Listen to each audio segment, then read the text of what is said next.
Hello friends, adobe Photoshop के software को install करने के बाद अब हम चलते हैं इसके इंटरफेस की तरफ कि हम किस तरह से इसे समझ सकते हैं, इसके इंटरफेस को जान सकते हैं। फोटोशॉप की एप्लीकेशन को ओपन करने के बाद आप यहाँ पर लेफ़्ट साइड में एक पैनल को देख सकते हैं। इसमें कई सारे टूल्स विजिबल हैं और इन टूल्स पर जब आप माउस को होवर करते हैं तो आप एक रिच टूल टिप देख सकते हैं। रिच टूल टिप आपको ये बताता है कि ये जो टूल है वो किस तरह से यूज़ होगा, किस तरह से हम इसका उपयोग कर सकते हैं। आप किसी भी टूल टिप पर होवर करके उसकी इन्फॉर्मेशन को देख सकते हैं कि ये टूल किस तरह से काम कर सकता है। इसी तरह बाकी के टूल्स पर भी ये इसी तरह काम करता है। आप इनकी डिस्क्रिप्शन को पढ़ के ये जज कर सकते हैं कि ये टूल किस काम आ सकता है। तो बारी बारी से हम इन टूल्स के बारे में चर्चा करेंगे आगे के कुछ लेसन्स में, आगे के कुछ लेक्चर्स में। टॉप साइड में आप यहाँ पर कुछ मेन्यूज़ को देख रहे होंगे। इसमें file, edit, image, layer, type और सिलेक्शन और बाकी सारी कैटेगरीज में डिफाइंड है। यानी कि अगर आपको फ़ोटोशॉप की फ़ाइल रिलेटेड सेटिंग्स को ओपन करना है तो आप फाइल टैब पर क्लिक करें। अगर आप इस फाइल को एडिट करना चाहते हैं या इस पूरे ऑब्जेक्ट रिलेटेड एडिटिंग्स को वर्कआउट करना चाहते हैं तो आप इस ऑप्शन पर क्लिक करेंगे। इमेज रिलेटेड प्रोसेस के लिए हम इस बटन पर क्लिक करेंगे और लेयर रिलेटेड में ऐसे बाकी सारे कई टूल्स दिए गए हैं आपको।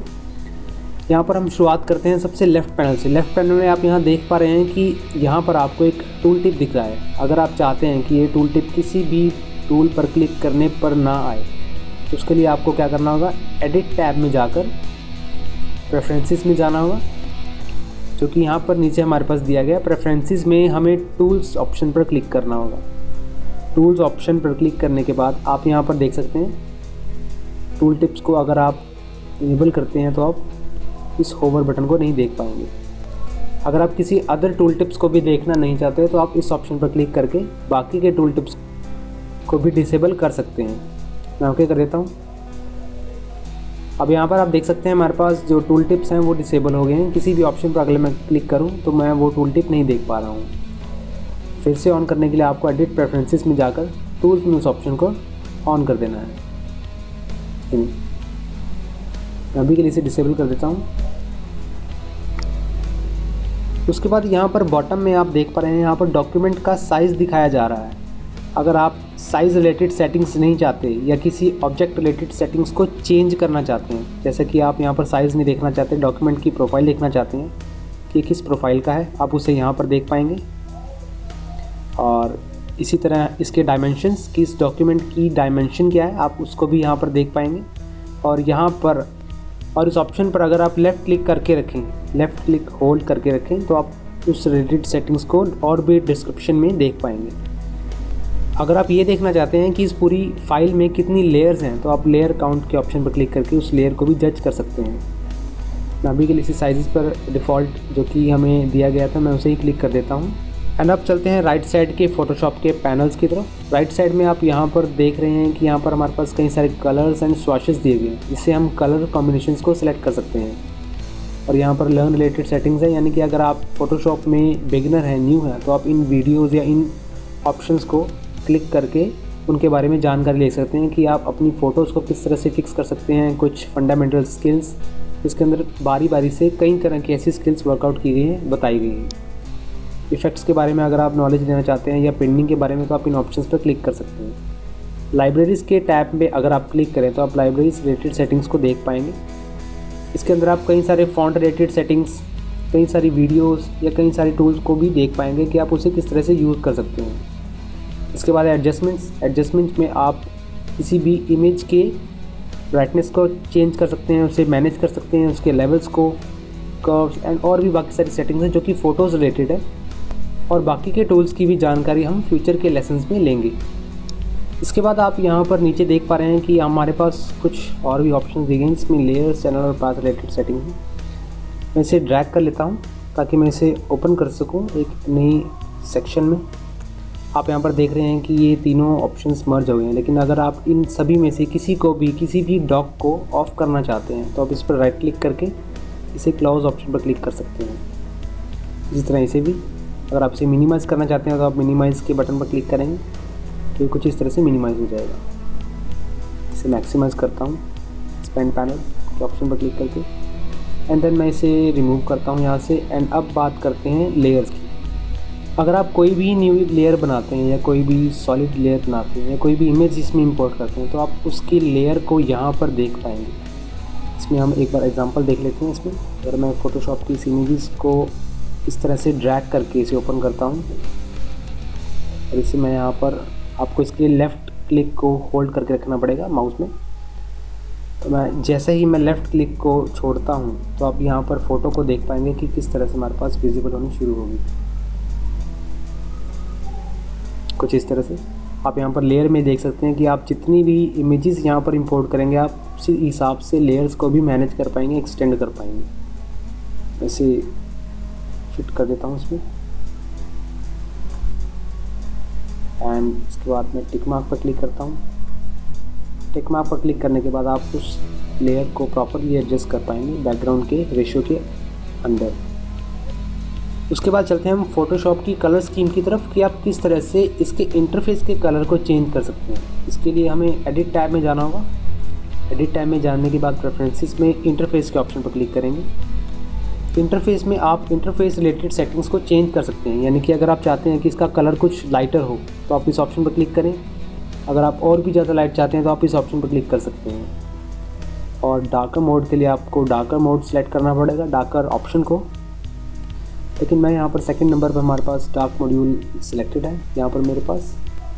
इसके बाद हमारे पास highlight colour by default selected है। डिफ़ॉल्ट यानी कि ग्रे कलर सिलेक्टेड है। आप यहाँ पर टूल्स में इसके बैक एंड में एक लाइन देख रहे हैं, ये बैकग्राउंड देख रहे हैं जो कि ग्रे कलर का है, कुछ इस तरह से, जो कि यहाँ पे भी विजिबल है। जो इमेज लेयर है इसमें, मैं इसको एक बार आपको चेंज कर दिखाता हूँ, आप इसे प्रॉपरली देख पाएंगे स्क्रीन पर देखने के बाद। अगर मैं इसे ब्लू सेलेक्ट करता हूँ तो आप यहाँ पर बैकग्राउंड के इस कलर को चेंज होता देख पाएंगे। आप इनमें से बैकग्राउंड हाईलाइट को कुछ इस तरह से सिलेक्ट कर पाएंगे। हाईलाइट कलर को सिलेक्ट करने के बाद मैं इसे ओके करता हूँ। आप इसके बाद अगर आप फ़ोटोशॉप में न्यू बिगिनर हैं, अगर आपको किसी भी टूल के बारे में ज़्यादा नॉलेज नहीं है या कुछ टूल्स के बारे में है लेकिन आपको ये नहीं पता कि वो टूल कहाँ से विजिबल होगा, क्योंकि फ़ोटोशॉप के अंदर कई सारे टूल्स के अंदर भी टूल्स दिए गए हैं जो कि कई बार ढूंढने पर हमें नहीं मिल पाते हैं। इस टास्क को ईजी करने के लिए मैं एडिट में यहाँ पर हमारे पास सर्च नाम का ऑप्शन दिया गया है, यानी कि अगर मैं टाइप टूल को सर्च करना चाहता हूँ तो अगर मैं यहाँ पर टाइप करता हूँ, टाइप टूल को सर्च करता हूँ, तो आप यहाँ पर टाइप रिलेटेड सभी टूल्स के बारे में जानकारी ले पाएंगे। टाइप में प्रेफरेंसेस में ये ऑप्शन, ये प्रॉपर्टी है जो कि प्रेफरेंसेस में दी गई है। कैरेक्टर पैनल, नोट टूल और कई सारे ऐसे टूल्स हैं जिसमें टाइप वर्ड मेंशन है, और ये फ़ोटोशॉप आपको उस रिज़ल्ट को ईजी करने में सहायता करता है, मदद करता है, हेल्प करता है। इसके बाद चलते हैं बाकी के लेयर्स को एडजस्ट करने की तरफ। मैं इसे क्रॉस कर देता हूँ। एस्केप बटन पर क्लिक करूँगा तो आप इसे डिसेबल कर पाएंगे। कीबोर्ड में एस्केप बटन पर क्लिक करने के बाद आप उसे डिसेबल कर पाएंगे। इसके बाद आप यहाँ पर देख रहे हैं कि यहाँ पर मेरे पास जो लेयर का साइज़ है वो बहुत छोटा आ रहा है। मैं चाहता हूँ कि इसे मैं यहाँ पर एडजस्ट कर पाऊँ, तो मैं इसे सिंपली क्लिक करके रखूँगा लेफ़्ट बटन को माउस में और ड्रैग करूँगा यहाँ तक। अगर आप इसे यहाँ ड्रैग करते हैं तो आप उन्हें इन टूल्स के नीचे लाइन बाय लाइन लगा पाएंगे। और अगर आप इसकी अलग एंटिटी दिखाना चाहते हैं, इसे अलग दिखाना चाहते हैं, रिप्रेजेंट करना चाहते हैं, तो आप उसे इस तरह से कर सकते हैं। मैं इसे यहाँ ड्रैग कर दूँगा तो ये एक अलग ही प्रॉपर्टी दिखानी शुरू कर देगा। यहाँ पर हिस्ट्री के टूल में आप अपनी एक्टिविटीज़ को देख पाएंगे कि आपने फ़ोटोशॉप की फ़ाइल में किस तरह से चेंजेस किए हैं, और उसे चेंजेस को डिफ़ाइन करने के लिए, उसे अंडू करने के लिए आप इनमें से किसी पर भी क्लिक करें जो कि इसके अबव हो। इसके बाद नीचे यहाँ पर प्रॉपर्टीज़ का ऑप्शन दिया गया है। प्रॉपर्टीज़ में आप किसी भी इमेज को सेलेक्ट करने के बाद उसी रिलेटेड सेटिंग को चेंज कर पाएंगे। आगे की सभी लेक्चर्स में हम बारी बारी से ये जानेंगे कि हम किस तरह से इमेजेस को, लेयर्स को या टेक्स्ट को चेंज कर पाते हैं। तो इसके लिए मैं इसे टॉप पर रखता हूँ, इसे कुछ इस तरह से। उसके बाद आप यहाँ पर पैथ को भी कुछ इस तरह से मॉडिफाई कर सकते हैं, या कोई भी ऐसा सेक्शन है जो आपको पॉपअप विंडो में, ताकि आप उसे कहीं भी मूव कर सकें, कहीं भी ड्रैग कर सकें। तो उसके लिए आपको उन सेक्शन से उसे बिल्कुल अलग कर देना है, जहाँ पर बिल्कुल भी ब्लू कलर की लाइन ना आए। जैसे कि आप यहाँ पर देख रहे हैं कि ब्लू कलर की लाइन आ रही है, तो ये यहाँ एडजस्ट हो जाएगा। ब्लू कलर की लाइन आने का मतलब ये उस सेक्शन में एडजस्ट हो पाएगा। वैसे इंडिपेंडेंटली इसे मूव करता हूँ यहाँ पर, तो आप पॉपअप विंडो में इसे ओपन कर पाएंगे। अगर आप कई सारे ऐसे टूल्स को बारी बारी से चेक करना चाहते हैं, देखना चाहते हैं, तो आप विंडोज़ के सेक्शन में जाकर इन सभी टूल्स को एडजस्ट कर पाएंगे। जैसे कि अगर आप कैरेक्टर स्टाइल रिलेटेड यानी कि कैरेक्टर रिलेटेड सेटिंग्स को ओपन करते हैं तो आप इसे यहाँ पर कैरेक्टर पर क्लिक करें तो उसे रिलेटेड टैब ओपन हो जाएगा। कैरेक्टर स्टाइल रिलेटेड सेटिंग्स यहाँ पर ऑन हो जाएंगी।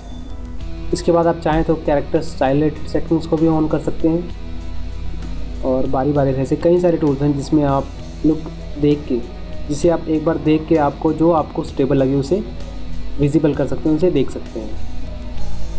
इसके बाद अगर आपने इन सभी पैनल्स को अपने हिसाब से एडजस्ट किया है, लेकिन आप चाहते थे कि पहले वाला जो आपका इंटरफेस था वो ज़्यादा बेटर था, और अब आप अपने इंटरफेस को रीसेट करना चाहते हैं कि जो चीज़ बाय डिफ़ॉल्ट जहाँ थी वो वहाँ पर हो जाए, वो वहाँ पर आ जाए बाय डिफ़ॉल्ट।